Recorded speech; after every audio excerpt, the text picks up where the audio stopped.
Roast leg of lamb. Beautiful leg of lamb sitting on a trivet. Now, what the trivet does, it allows the air to pass underneath the leg to roast evenly throughout the cooking procedure. Now this leg has been hip hung. Now the difference between hip hung lamb and normal lamb, which is hung by the Achilles, is when it's hung from the hips, the legs and the shoulders hang naturally down. If it's hung from the Achilles heel, it tends to pull the muscle fibres from the Achilles heel all the way up to the saddle, which can make the meat tough. Now the oven's now set on 220 degrees. We're going to put this lamb in the oven. It's been basted slightly with a touch of vegetable oil, seasoned lightly with a touch of salt. That'll go in the oven now for 15 minutes, as I say, on 220 degrees. The temperature's turned down to 180. Now, all ovens roast differently, if it's convected, if it's dry heat. The best way to see if this lamb is done is to probe with an internal probe. The temperature inside, what you're looking for, if you're looking for a medium joint, is 59 to 63 degrees.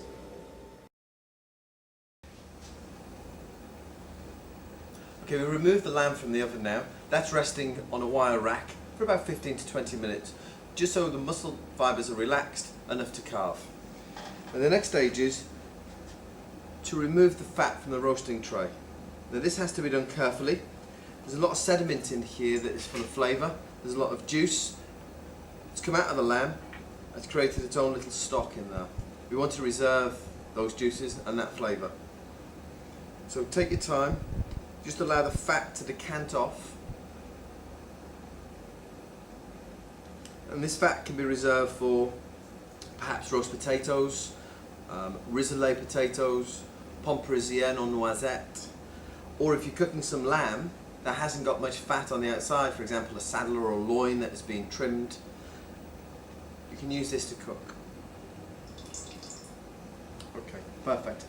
As you can see, a little bit of sediment, a little bit of oil, a lot of these roasting juices caramelise onto the bottom of the pan. That's where all the flavour is for the jus roti.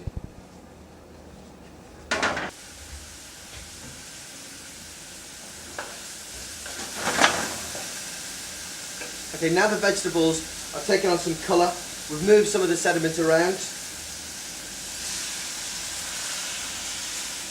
I'm going to deglass with a nice light brown stock. And at this point,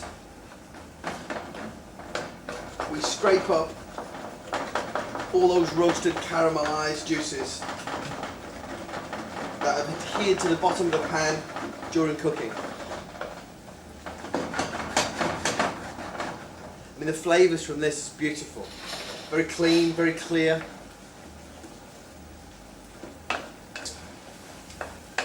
Nice roasted lamb flavour. And that's what a jus roti should be. It shouldn't be rich or overpowering or dominate the meat. It's roasting juices, roast gravy. So now the sediment's been removed. Add a little bit more lamb stock. Bring to a simmer and cook 2 or 3 minutes just to extract a little bit more flavour from those vegetables. Now we're going to pass it through a fine chinois.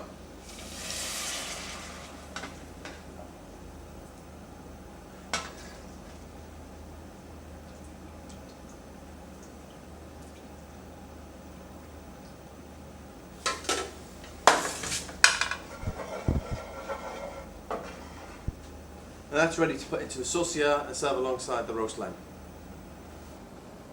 Now the lamb's been removed from the oven, allowed to rest for about 15 to 20 minutes. We're going to carve it on the bone. So the first is an incision just at the base, and then from then on in,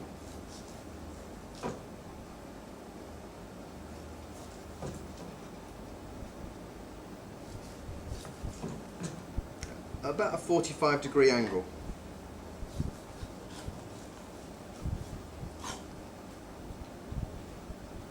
Until you get to the first joint knuckle bone.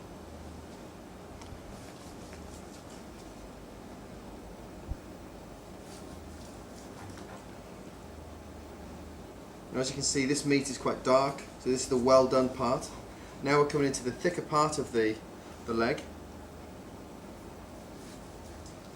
Will start to become medium rare.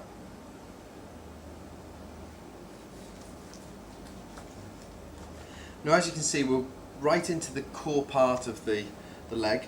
I'm going to continue all the way up to the top of the bone, turn it over, and what's left down here, just slice in the same process, and then on the other side.